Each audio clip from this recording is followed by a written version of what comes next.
고라자손의 시라 그랬는데 어떤 사람들은 이게 고라가 썼다는 뜻이 아니라 다윗이 쓴 시를 보관했다라는 의미다라고 해석하는 사람이 있고요. 또 어떤 사람들은 그렇지 않고 이름은 알 수 없지만 고라자손 중 한 사람이 썼을 것이며 아마도 42편의 저자와 같은 사람일 거다. 다윗이 압살롬에게 반역을 당해서 요단 건너편으로 도망갔을 때 망명생활 중 쓴 시가 틀림없다 이렇게 해석을 합니다. 그래서 우리는 그 두 중에 어느 것이 맞는 이야기인지를 판단할 위치에 있지는 않습니다. 왜냐하면 실제로 84편의 문체 자체가 다윗의 시 같은 느낌을 많이 주기 때문이지만 그것도 그냥 심증일 뿐이지 객관적인 증거 자료를 우리들이 찾을 수는 없죠. 누가 썼든지 간에 시인은 다윗과 똑같은 마음으로 망명지에서 하나님의 집을 그리워하고 있는 애절한 광경을 보여줍니다. 장막이라고 했는데 히브리 말로 오헬, 텐트입니다. 다윗 시대까지 성전이 지어지지 않았기 때문에 성막의 형태로 있었죠. 성막은 한 18평 크기의 직사각형 방이고 그리고 주변에 하얀 천이 둘러싸여 있는 것이 전부입니다.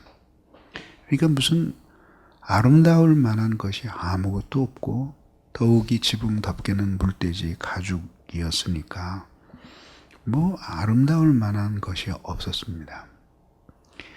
이것을 많은 사람들은 이 세상에 오신 예수 그리스도의 육체의 모습이라고 봅니다. 인간의 모습이라고 봅니다. 그러나 이제 그 성막 안에는 아주 아름답게 꾸며져 있었습니다. 우리의 신앙생활도 마찬가지죠. 겉모습은 그저 겉사람은 날마다 후패하고 늙어가고 그래도 우리가 하나님 믿으면서 사는 내적인 생활이 행복해야 하는 이유도 여기에 있는 것입니다. 아무튼 이 시인은 성막을 그렇게 그리워하고 있습니다. 2절에서는 이 성막을 여호와의 궁정이라고 묘사를 했으니 이는 여호와 하나님을 왕이라고 생각하는 시인의 마음 자세를 보여주는 것입니다. 이 시인은 독특하게 이 노래를 하고 있는 것이 아니라 시편에 나타난 이스라엘 백성들의 그 하나님을 향한 성전을 향한 시인들의 그 마음을 그 신학을 노래하고 있는 것입니다. 시편에서 시편에서 성전의 신학은 이런 겁니다. 아주 추상적이고 삶과 격리된 종교 생활로서의 상징이 아니라 아주 실제적이에요. 그냥 기쁜 일이 있어서 너무 감사할 때 성막에 올라가서 감사제를 드리고 혹은 낙헌제를 드리고 서원제를 드렸습니다. 그리고 죄가 있을 때는 속죄의 제사를 드려서 용서를 받고 나라가 위기가 있을 때에는 성소에 올라가서 혹은 성소를 향하여 하나님께 빌었습니다. 이것이 이스라엘 백성들의 성소 신앙이었습니다.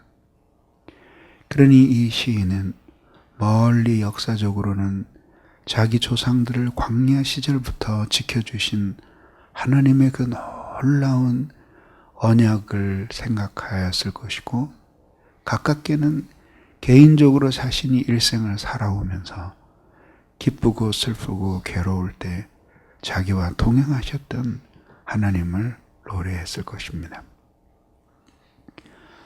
하나님을 믿는 사람이라도 왜 그렇게 이 세상에는 슬프고 아픈 일이 많은지 모릅니다. 어제도 분당의 병원에 신방을 갔었는데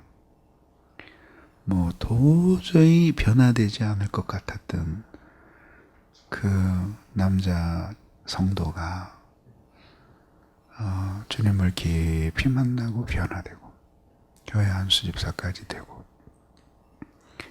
그렇게 충성스럽게 교회 구역을 잘 돌봐요. 너무 무리를 해가지고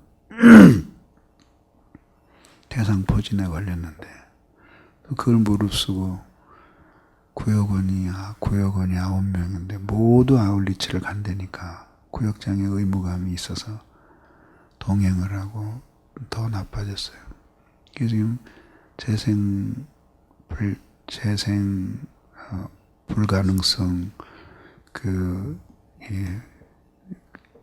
빈혈로 입원해 있는데 11월 1일 날 골수 이식 수술을 받는답니다. 이렇게 신앙이 없고 그저 막 사는 사람들뿐만 아니라 하나님 사랑하는 사람들에게도 언제나 슬픔과 고통과 눈물이 늘 있어요. 이것이 우리들이 살아가는 이 세상이에요. 하나님 사랑하는 사람들에게는 이 모든 환경들이 하나님을 의지하면 안 된다는 것을 우리에게 자꾸 일깨우는 아주 훌륭한 도구가 되는 거죠. 이 시인이 이렇게 하나님의 궁정을 사모했습니다. 그 당시는 성소에 나가지 않으면 하나님께 제사 드릴 수 없었기 때문에 아무리 주님 사모하는 마음이 있어도 주님의 임재가 있는 예배를 드릴 수가 없었죠. 그래서 사모하여 쇠하였나이다 라는 게 무슨 뜻이냐면 상사병이에요. 상사병. 그래서 존오엔 목사님이 어느 책에선가 하나님을 너무 사랑하기 때문에 마음에 병이 들 수 없다는 있다는 사실을 모르는 사람들에게 성경이 보이면 얼마나 보일까 이렇게 얘기하신 적이 있습니다. 아무튼 이 시인은 깊은 사랑병에 걸렸습니다. 함께 있을 때에는 얼마나 사랑하는지 자기도 잘 모릅니다. 그러나 이제 사라져버리고 나면 자기 안에 있는 사랑의 크기와 힘이 느껴지는 거죠. 그래서 내 마음속에 사랑하는 성향이 있고 사랑하는 이 마음에 힘이 있는데 그 사랑하는 사람이 없어. 환경에 의해서 가로막혔어요. 그게 이 마음에 끌어오르는 사랑의 감정이 대상을 찾지 못했을 때 이것은 자기 자신의 마음속으로 들어와서 화병 같은 게 되는 거예요. 그래서 그것이 몸에까지 영향을 미쳐서 그래서 그 고통을 받게 되는 거죠. 사람 누군가를 좋아하고 사랑하고 그러면 여기서 몸에서 생물학적인 분비물들이 나와서 감정과 이 모든 것들을 움직이잖아요. 그런데 누군가를 사랑하고 좋아하는데 그것이 가로막혀서 보지 못한다고 할 때 그때 우리 몸에까지 이상이 일어나는 건 너무나 당연하잖아요. 그러니까 그런 상태에서 이 시인이 이 노래를 부르고 있는 거죠. 어마어마하게 사랑했는 줄 알았는데 사라지고 보니까 아주 쉽게 잊혀지고 없어도 충분히 살 수 있는 거예요. 그러니까 자기도 그 사랑의 힘과 크기를 착각한 거죠. 그래서 사람은 누구나 이런 사랑의 커다란 힘을 가지고 사는데 이것이 올바로 하나님을 향하게 될 때 인간이 복된 삶을 살게 되는 거죠. 그래서 아우구스티누스가 신국론에서 전도가 무엇이냐를 정의하면서 하나님 사랑하도록 권하는 거. 그게 전도다. 우리는 오늘날 믿음을 강조하는데 물론 믿음이 강조돼야 하지만 믿음이 사랑을 지향하지 않는다면 그게 진정한 믿음의 강조가 아니겠죠. 그러면서 내 마음과 육체가 살아계시는 하나님께 부르짖나이다. 그런 하나님을 배우고자 하는 열망이 너무나 가득 찬 나머지 그게 부르짖음으로 나오는 거예요. 그래서 부르짖다라는 가라는 특히 시편에서 그냥 소리를 지르는 게 아니라 어거스틴이 말했듯이 말로는 조용하나 마음으로는 소리치나이다 라고 하는 그런 뜻이에요. 그러니까 속에 있는 감정이 꽉 차서 그것이 폭발하도록 쏟아져 나오는 것이 부르짖다라는 말의 의미예요. 그냥 공허한 외침이 아니에요. 그런 간절한 부르짖음을 이 시인이 토해내고 있는 것입니다. 뭘 해달라 그러는 거죠? 당연하죠. 하나님이 우리로 하여금 하나님의 집으로 돌아가게 해주십시오 라고 하는 거죠. 우리는 이렇게 내 영혼을 의탁할 수 있는 하나님의 집이 있고 사랑하는 성도들이 있고 그 안에서 함께 숨쉬고 살아가고 함께 웃고 울고 하는 것이 얼마나 행복한지를 몰라요. 그 행복을 아는 사람들에게는 그 공동체로부터 축출당하는 것 혹은 부득이한 이유로 거기에 떠나 있는 것 이것이 말할 수 없는 고통을 주는 거죠. 저는 여러분도 아다시피 신학교 2학년 때 신대원이 아니라 이제 학부 2학년 때 야간 신학교 다니면서 전도사 생활을 시작한 이후로 사실은 두 교회를 섬긴 겁니다. 마지막 세 번째 교회 섬겼지만 한 1년 반 하다가 열린교회를 개척했으니까 사실은 두 교회를 섬겼고 한 교회는 횟수로 8년, 한 교회는 횟수로 7년 그랬어요. 이제 사람들은 굉장히 성실하기 때문에 그렇다는데 그게 아니라 제가 교회를 많이 안 옮긴 이유가 한 가지 있어요. 이게 뭐냐면 두 가지인데 있던 지체들하고 떨어지는 아픔이 너무 크고 두 번째는 가서 새로운 사람들을 만나는 게 너무 힘이 들었어요. 그러니까 항상 한 교회를 떠날 때는 내가 절대로 이 짓은 다시는 안 한다. 항상 그랬어요. 그래서 저쪽 교회에 있을 때도 그렇고 네스톤 교회에 있을 때도 그렇고 하여튼 또 그땐 또 왜 그랬는지 하여튼 그 고등부 애들 80명이 넘는 애들을 또 하나씩 악수례를 했는데 하여튼 한 2시간인가 3시간을 울었어요. 나중에 진을 빼는 거야. 나중에 눈물도 안 나요. 너무 지쳐서.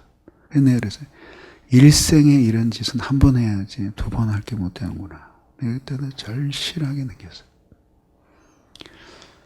그러니까 그럴 때 생각한 게 뭐냐면 그게 얼마나 커다란 형벌이었을까. 그래서 사실은 교회가 신앙으로 충만했을 때 이 excommunion, 출교라고 하는 것은 그 맛을 아는 사람들에게는 죽음보다 훨씬 무서운 공포였거든요. 그런 맛을 모르니까 출교? 2층에서 출교하면 3층으로 순복음교회로 가버리고 순복음교회에서 출교하면 지하실에 있는 감리교회로 가면 되지. 근데 이렇게 생각을 하는 거예요. 그러니까 형벌이 안 되는 거예요. 100번 해봐야 소용없는 거예요. 그런 걸 생각을 해보면서 이 시인이 얼마나 하나님의 집을 사랑했는가. 그러면서 이 사람이 부르짖었던 하나님이 어떤 하나님이냐면 살아계신 하나님. 존재하실 뿐만 아니라 그 하나님이 살아계셔서 우리의 소리를 들으시고 우리의 간구에 귀를 기울이시고 그 손을 뻗어서 우리를 불행에서 건져내시고 시련에서 이끌어 주실 수 있는 그런 하나님이라는 거예요. 사람들은 내 마음속에 있는 고통과 주님 앞에서 주님을 섬기고 사는 모든 시련을 몰라도 하나님은 살아계시기 때문에 그 모든 것을 알고 느끼고 반응하시는 하나님이지. 그런 신앙 속에서 살아가는 것. 이게 바로 하나님과 동행하는 삶입니다. 기도하겠습니다.